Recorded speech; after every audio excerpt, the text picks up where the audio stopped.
If you take nothing else away from today, the most simple steps to improve your writing is reading. And also, of course, reading quality writing. It is not about volume. You know, that whole thing about like quality time, nature, nurture, all that kind of stuff. Well, this applies to your ability to write.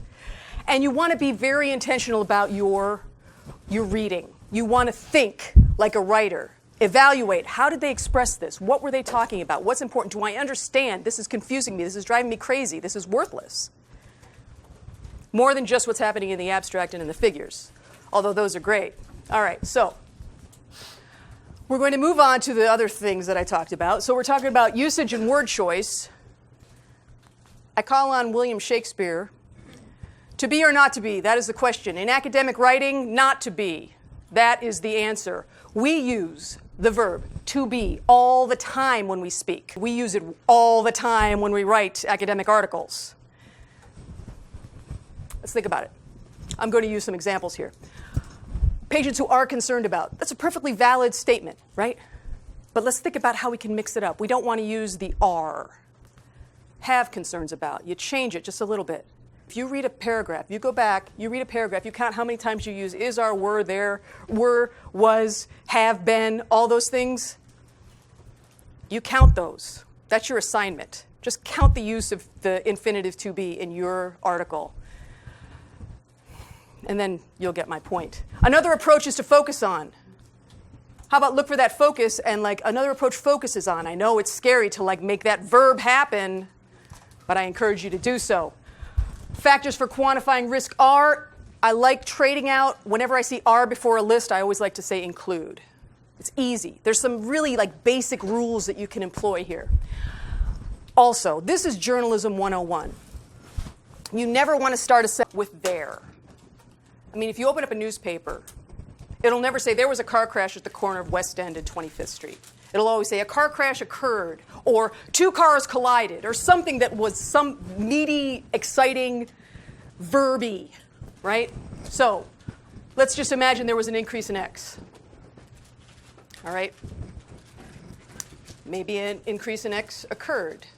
Or if we want to be really brave, X increased. Look out. I mean, we're really, skating here. We're really going into, very scary territory.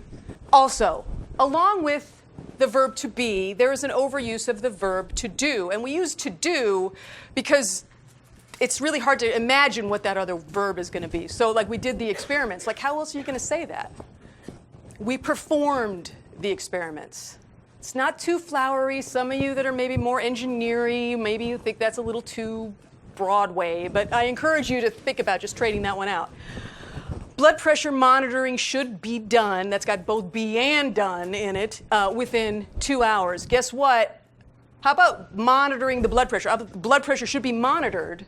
We still had to use the be there, but at least we got rid of the done. And again, just look for where you're already using these words in your sentence.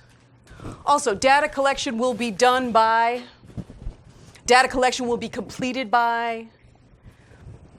Data will be collected by. We can kind of keep going. We can keep finding where those words are, right? Okay, so primary point for if you're using two consistent verbs is to look for the verbs in the nouns that you're already using. Focus to focuses, increase, increased. Monitoring, monitor, collection, collected. Of course, do, done, perform, complete. Those are decent enough. You can use your imagination to figure out how to replace those. For are, you can use have or include. Again, think creatively about how you're going to use your verbs. And, of course, to channel Frank Sinatra to help you remember this. Only Frank Sinatra can use those words. Everybody else, don't be, don't do. It's very zen, isn't it? Yeah, okay. So now, on the flip side, where we don't want to be creative is our use of nouns. Okay, that sounds weird, doesn't it? Okay, so because words mean things, let's be frank. We want to think like a reader. And so if you're going to use a different term for something, the reader's going to think that it's a different thing. You have to think like a reader at all moments. You don't want to confuse anybody just because you want to be creative. You want to mix it up. You learned somewhere in 8th grade that you have to use different words for things. So you want to choose the nouns for clarity. So Be kind to your readers. And then, you know, I'm not a geneticist. I once had an author that gave me this manuscript that was copy and pasted. Do you guys ever copy and paste things from old documents? Nobody? Okay, yeah. And this is how this type of thing happens, right? Because you get, you know, are we talking to mice? Are we talking humans, proteins, genes? What are we talking about? And I went to him and I said, well, now, help me understand what we're saying here. He says, oh, well, it doesn't matter.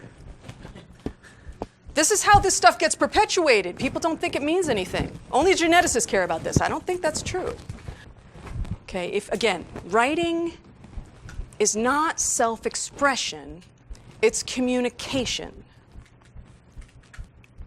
We think that we're just telling the story, and honestly, we're telling the story to somebody.